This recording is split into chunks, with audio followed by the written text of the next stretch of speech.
আপনি জানলে অবাক হবেন, শুধু একটা মোবাইল দিয়ে পিক্সেল ল্যাবের প্রতিটা টুলস ব্যবহার করে আপনি চাইলে লোগো, পোস্টার, ব্যানার এবং কি প্রফেশনাল থাম্বনেলও তৈরি করতে পারেন। কিন্তু সমস্যার বিষয় হলো বেশিরভাগ মানুষ জানে না আসলে কোন টুলসের আসল কাজ কি এবং সেটি কিভাবে কাজ করে। তাই আমি আজকের ভিডিওতে আপনাদেরকে একে একে দেখিয়ে দিব পিক্সেল ল্যাবের প্রতিটা টুলসের কাজ, এবং আমি আপনাদেরকে এটা গ্যারান্টি দিচ্ছি, আপনি যদি ভিডিওটি শেষ পর্যন্ত দেখেন তাহলে আপনার টুলস নিয়ে আর কোনো ঝামেলা থাকবে না। তো লেটস চেক ইট আউট।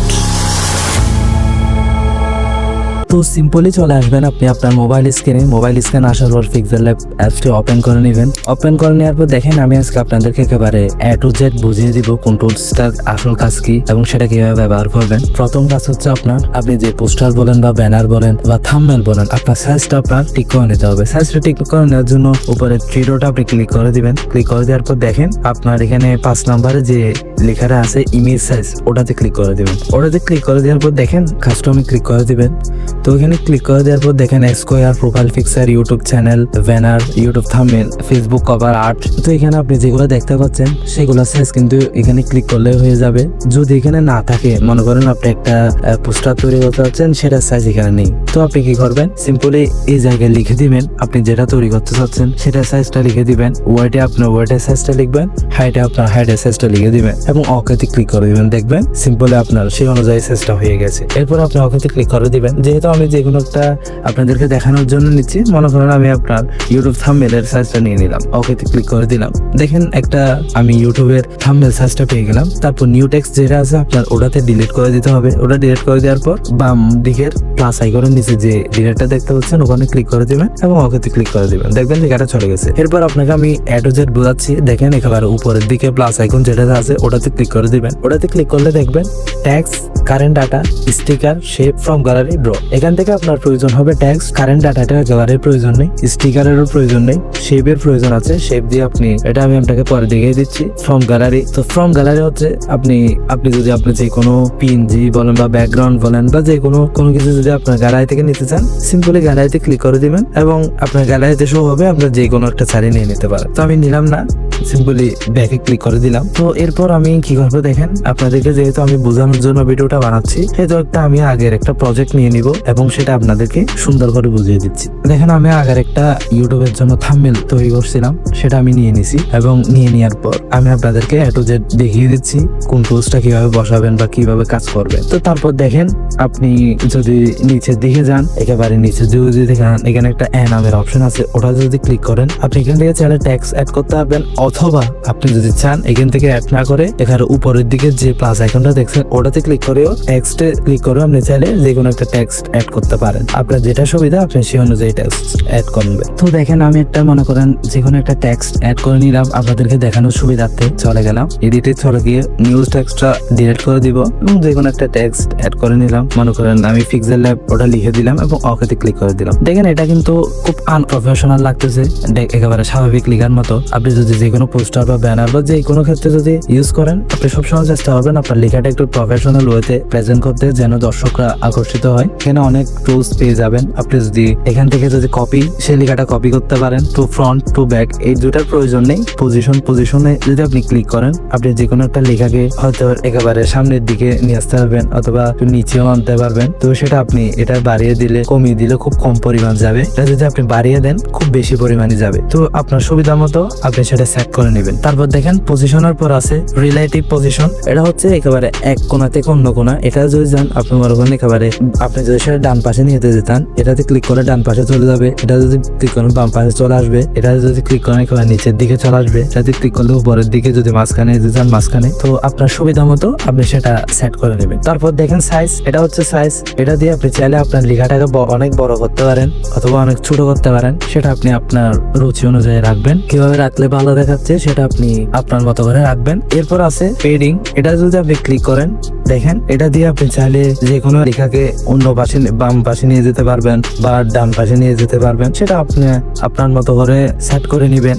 তারপর দেখেন কালার। এটা হচ্ছে মেইন। আপনি সবসময় চেষ্টা করবেন যে কোনো একটা কালার অ্যাড করে নিতে, কারণ এমন কালার অ্যাড করবেন যে কালারটা মানুষের চোখে পড়ে। মনে করেন আমি একটা ব্ল্যাকটা অ্যাড করলাম, বাট এই থাম্বনেলে ব্ল্যাকটা তেমন ফুটে উঠতেছে না, এই জন্য আমি অন্য একটা কালার নিয়ে নিব বা সবগুলো কালার দিয়ে দেখবো যে কোনটা ভালো দেখাচ্ছে। আমি মনে করেন ঠিক আগেরটার মতো নিলাম। ফিলটা নিয়ে নিলাম এবং রাইট চিহ্নে ক্লিক করে দিলাম। তারপর টেক্সটিউর আমি আপনাকে সাজেস্ট করবো যে এটা কখনো ব্যবহার না করতে। এটা হচ্ছে আপনি যদি এখান থেকে যে কোনো একটা লেখা, যে কোনো একটা পোস্টার সেট করেন বা যে কোনো একটা ছবি অ্যাড করেন, আপনার লেখাটা সিম সে অনুযায়ী হয়ে যাবে। আমি আপনাদের একেবারে করে দেখাচ্ছি। মনে করেন আমি এটা অ্যাড করলাম, এটা যদি আমি দেখেন আমার ছবির কালারটা সেই ইমেজ অনুযায়ী হয়ে গেছে, যেটা খুব বাজে দেখাচ্ছে। আমি আপনাদেরকে সাজেস্ট করবো এই ফিচারটা একেবারে ব্যবহার না করার। তো আমি আগের জায়গায় চলে আসবো। আপনি যদি একেবারে উপরের দিকে প্লাস আইকনের পাশে ডিলিটের পাশে যে অ্যারো চিহ্নটা দেখতে পাচ্ছেন, ওটাতে ক্লিক করলে আপনি আগের জায়গায় চলে আসতে পারবেন। দেখেন আমি আগের জায়গায় চলে এসেছি। এরপর আছে অপাসিটি। হ্যাঁ, অপাসিটি হচ্ছে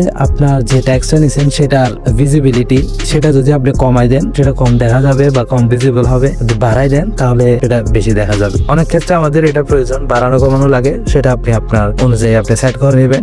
আমি কিছু করলাম না, রাইট চিহ্ন ক্লিক করে দিলাম। তারপর আছে রোটেট। এটা ব্যবহার করে আপনি চাইলে যে কোনো একটা লেখাকে উল্টায় ফেলতে পারবেন বা সোজা রাখতে পারবেন। তো আমি এগুলো কোনো কিছু করলাম না, ক্রস আইকনে ক্লিক করে দিলাম। তারপর দেখেন মাস, আমি আপনাদেরকে সাজেস্ট করবো এটা একেবারে ব্যবহার না করার। এটা খুব জটিল, আপনি কখনো একবার ইউজ করে এটা পারবেন না। সুতরাং আপনাদেরকে আমি সাজেস্ট করবো মাস্ক থেকে আপনি দূরে থাকুন, কারণ এটা আপনি যেহেতু নতুন, এটা আপনি একেবারে পারবেন না, এটা অনেক কঠিন। সুতরাং মাস্ক ইউজ না করে চেষ্টা করবেন। এরপর আছে আপনার সামনে আসবে ফ্রন্ট। এটাই হচ্ছে মূল। ফ্রন্ট আপনার সামনে এগুলো সাজেস্ট করবে। তো আপনি একটা এমন ফ্রন্ট নিয়ে যাবেন যেটা সুন্দর এবং মানুষের চোখে পড়ে। তো আমি একটা সুন্দর দেখলাম ফ্রন্ট নিয়ে নিলাম এবং ওকেতে ক্লিক করে দিলাম। তো দেখেন ফ্রন্টটা অনেকটা সুন্দর এবং লেখাটা অনেক বড় দেখাচ্ছে। তো তারপর দেখেন ফ্রন্টের পর আছে স্টাইল। তো স্টাইলে যদি আমি ক্লিক করি তাহলে আমি ফ্রন্টটাকে বড় করতে পারবো। যদি পিতে ক্লিক করেন তাহলে একটু বড় হবে। আর যেটা দেখছেন ওটা একটু ক্লিক করলে ফ্রন্টটা একটু বাঁকা হয়ে যাবে। দেখছেন হালকা বাঁকা দেখাচ্ছে। তারপর ইউ ওটাতে যদি ক্লিক করেন তখন দেখবেন ফ্রন্টের নিচে একটা দাগ চলে এসেছে বা একটা রাইট চিহ্নের মতো। দেখেন যদি আপনার এগুলো একটু ভালো না লাগে, আপনি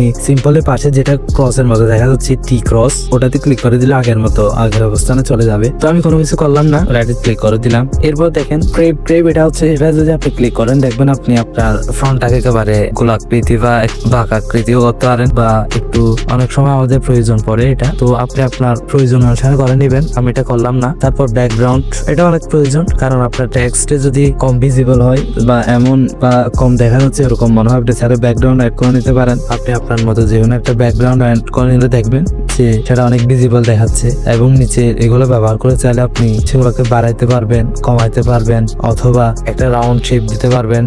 সো এগুলা একটু কম ব্যবহার করার চেষ্টা করবেন, কারণ এগুলা তত বেশি নেসেসারি না। তো আমি কোনো কিছু রাখলাম না বা আমি কোনো কিছু করলাম না, ক্রসে ক্লিক করে দিলাম। তারপর দেখেন এরপরে আছে এলিং। এগুলো আসলে তেমন ইম্পর্টেন্ট না, আমি আপনাকে সাজেস্ট করবো যেগুলো ব্যবহার না করার। তারপর আছে স্পেসিং, এটা দিয়ে আপনার লেখার স্পেস বাড়াতে পারবেন। সাজেস্ট করবো ব্যবহার না করাটাই ভালো। তারপর আছে লাইন স্পেসিং, এটাও তেমন ব্যবহার না করাই ভালো। আমি আপনাদেরকে এগুলো তেমন কোনো কাজ নেই বললেই চলে। এরপর আছে স্ট্রোক, আমি আপনাকে সাজেস্ট করবো সব সময় সব ফ্রন্টে আপনি এটা ব্যবহার করবেন। এটা মনে করেন আপনি যে ফ্রন্ট ইউজ করেন না কেন, আপনি স্ট্রোক অলওয়েজ ব্যবহার করবেন। এটা আপনার লেখাকে, আপনার যে ফ্রন্টটা ইউজ করবেন সেটাকে আরো অনেক দ্বিগুণ সৌন্দর্য ধারণ করবে বা দ্বিগুণ ভিজিবল দেখাবে। এটা যদি আপনি বাড়াই দেন দেখবেন আপনার লেখাটা অনেক বেশি দেখাচ্ছে। আপনি কালার সিলেক্ট করে নিতে পারেন। সবসময় চেষ্টা করবেন কালো আর সাদা নিতে, এগুলো অনেক বেশি ভিজিবল। যেটা আপনার ভালো দেখাচ্ছে সেটা আপনি নিয়ে নেবেন। তারপর আছে শ্যাডো হচ্ছে আপনি আপনার ফ্রন্টের পিছনে যদি আপনি কালার অ্যাড করতে চান, ফ্রন্টের পিছনে ফ্রন্টটা যাতে আরো ভিজিবল হয়, তাহলে সেটা বাড়াই দিবেন। দেখবেন অটোমেটিকলি আপনার ফ্রন্টটা ব্ল্যাক দেখাবে বা আরো ভিজিবল হবে। আপনি যদি চান, আমি আপনার সুবিধার্থে ফ্রন্টটা একটু বড় করে নিচ্ছি। আপনি চাইলে স্ক্রিন থেকেও বড় করতে পারেন। এদিক থেকে নিয়ে আসবেন এবং বাম দিকে যে কোনাটা আছে এটাতে ক্লিক করলেও সেটা বড় হয়ে যাবে। দেখেন আপনি হয়তো স্পষ্ট দেখতে পাচ্ছেন যে একটা কালো শ্যাডো শো হচ্ছে। তো রাইট সাইডে ক্লিক করে দিলাম। তারপর আছে ইনবক্স, তারপর আছে ইনার শ্যাডো। এটা তেমন বেশি, এটা আমি আপনাকে সাজেস্ট করবো যে এটা ব্যবহার না করাটা আপনার বেটার হবে, কারণ এটা দিয়ে ফ্রন্ট তেমন বেশি সুন্দর দেখায় না। ক্রসে ক্লিক করে দিবেন। তারপর আছে ইনবক্স, এটাতে ক্লিক করলে এটা একেবারে সাজেস্ট করবো যে এগুলো ব্যবহার না করার। এরপর আছে দেখেন পারসপেক্টিভ, এটাতে ক্লিক করলে দেখবেন যদি ইনাবল করেন আপনি যে ফ্রন্টটা যে স্টাইলে রাখবেন সেই স্টাইলে শো হবে। দেখবেন অনেক ক্ষেত্রে আমাদের প্রয়োজন পড়ে, সুতরাং আপনার প্রয়োজন অনুসারে আপনি অ্যাড করতে পারেন। এটা আপনার পুরোটাই আপনার ইচ্ছা, আমি আর দেখালাম না। ক্রসে ক্লিক করে দিলাম। তারপর আছে 3D রোটেট। এটা আসলে উল্টে যায় এবং এগুলা তেমন কোনো কাজ নেই বললে চলে। তো চেষ্টা করবেন যেগুলা আনওয়ান্টেড ওগুলা ওই ফিচার গুলো ব্যবহার না করতে ক্রসে ক্লিক করে দিলাম। তারপর আছে 3D এটা দিয়ে দেখবেন যে আপনার ফোনটাকে আপনি চাইলে একটু 3D শেপ দিতে পারতেছেন, সেটা আপনি আপনার মতো করে দেখবেন যে কোথায় ভালো দেখাচ্ছে বা কোন পজিশনে ভালো দেখাচ্ছে, সেটা পুরোটা আপনার উপর ডিপেন্ড করে। সবকিছু দেখবেন কমায় বাড়ায়, যেটা ভালো লাগবে সেটাই অ্যাড করে নেবেন। ক্রসে ক্লিক করে দিলাম। তারপর আছে 3D শ্যাডো, এটা যদি আপনি ইরামেল করেন দেখবেন আপনার ফ্রন্টের নিচে একটা হালকা দাগ শো করতেছে বা একটা ছায়ার মতো। তো আপনার যদি ভালো লাগে রাখবেন, যদি ভালো না লাগে ক্রসে ক্লিক করে দিবেন। তারপর আছে রিফ্লেকশন হচ্ছে ওই যে আমরা যখন রোদের সামনে যাই যে আমাদের একটা ছায়া হয়, ঠিক সেম রিফ্লেকশন, যে পিক্সেল লাইভ সেম রিফ্লেকশন নিচে পানির মতো দেখাচ্ছে দেখেন। এবং সেটা আপনি কাছে নিয়ে যেতে পারবেন, কমাতেও পারবেন, সেটা আপনার মতো। যদি ভালো লাগে রাখবেন, না হলে আপনি ক্রসে ক্লিক করে দিবেন। তো সব টুলস দেখালাম। এরপর আছে 2 নাম্বার টুলস, এটাতে ক্লিক করবেন ইনপুট। এটা দিয়ে আপনি চাইলে আপনার গ্যালারি থেকে যে কোনো পিক অ্যাড করতে পারেন। সেম ফার্স্টে যেটা বলছিলাম ওখান থেকেও অ্যাড করতে পারেন, এখান থেকেও অ্যাড করতে পারেন, দুটাই সেম।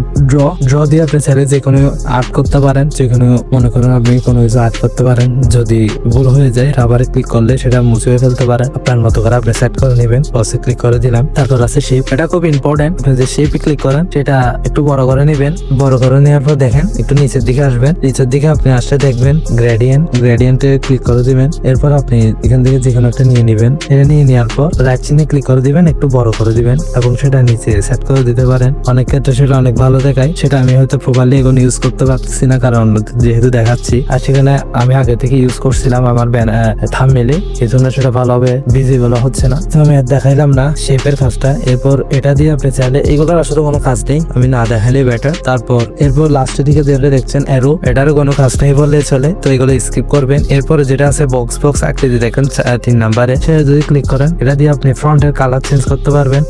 এটা দিয়ে আপনি চাইলে ব্যাকগ্রাউন্ডের কালার নিতে পারবেন। আপনি যে ফার্স্ট থেকে কোনো এক্সট্রাঅর্ডিনারি ব্যাকগ্রাউন্ড না নেন, তাহলে আপনি যে কোনো এখান থেকে যে কোনো কালার, যে কালারটা সিলেক্ট করবেন ঠিক সেই কালারের একটা ব্যাকগ্রাউন্ড হয়ে যাবে। তারপর দেখেন ইমেজ সাইজ, আপনি চাইলে যে আপনাকে আমি ফার্স্টে দেখিয়ে দিয়েছি এখান থেকে যে ইমেজ সাইজটা নিতে পারতেন 5 নাম্বারে, ঠিক সেটা এখান থেকে নিতে পারবেন। সেটা আপনার যেটা সুবিধা সেটা সেভাবে সেট করে নেবেন। ক্রপ হবের অপশনটা ভিজিবল না, ক্রপ করতে পারবেন না। তারপর আছে ইমেজ, তারপর আছে ক্রপ, এখান থেকে ক্রপ করা যাবে না। তারপর আছে ইমেজ, এটা দিয়ে আপনি এগুলা কোনো কাজ নেই। তারপর আছে ফ্রম গ্যালারি, এখান থেকে আবার আপনি চাইলে পিক অ্যাড করতে পারেন বা যে কোনো কিছু অ্যাড করতে পারেন, সেটা অনেক জায়গা থেকে অ্যাড করা যায়, আপনার যেটা সুবিধা সেটা অ্যাড করবেন। তারপর আছে ফ্রম গ্যালারি, এখান থেকে আপনি চাইলে যে কোনো একটা ডিরেক্ট ছবি তুলতে পারবেন। আমি সাজেস্ট করবো না তোলার, কারণ এটা আপনার তেমন ভালো আসবে না, সুতরাং চেষ্টা করবেন রিয়েল ক্যামেরা থেকে ছবি তুলে সেটাকে কাটছাট করে তারপর অ্যাড করা। তো এগুলোর কাজ তো প্রায় শেষ। এরপর আছে দেখেন এখান থেকে একেবারে উপরের দিকে ডান দিকে 3 ডটের নিচে যেটা দেখতে পাচ্ছেন লেয়ার, এটা খুব ইম্পর্টেন্ট। আপনি সবসময় চেষ্টা করবেন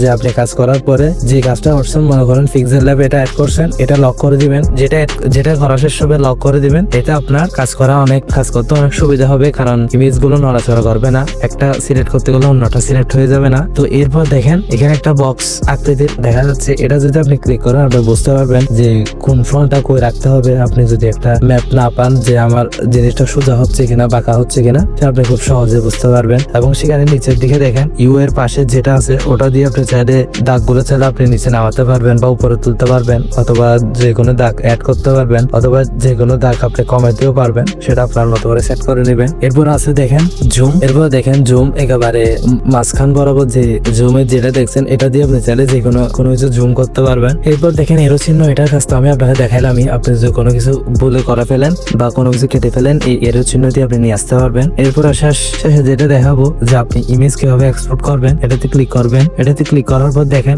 একেবারে এক্সপোর্ট ইমেজ 4 নাম্বারে যেটা দেখছেন ওটাতে ক্লিক করে দিবেন। ওটাতে ক্লিক করে দেওয়ার সর্বপ্রথম এটাকে জেপিজি থেকে আপনি এটাকে পিএনজিতে নিয়ে যাবেন এবং এখানে কাস্টম থেকে আপনি সেটাকে সবসময় আলট্রা রাখবেন। এবং যদি আপনি আলট্রা রাখেন আপনাকে আরো বেস্ট কোয়ালিটিতে আপনি পাবেন। সুতরাং এরপর আপনি সেভে ক্লিক করে দিলে আপনার ফটোসটা সেভ হয়ে যাবে। যদি ভিডিওটা আপনার বিন্দু পরিমাণ উপকারে আসে তাহলে প্লিজ একটা সাবস্ক্রাইব করে দিবেন এবং কমেন্ট করে জানিয়ে দিবেন যে ভিডিওটা কেমন লেগেছে। তো পরবর্তী ভিডিওতে দেখা হচ্ছে, ততক্ষণ সুস্থ থাকবেন, ভালো থাকবেন, আল্লাহ হাফেজ।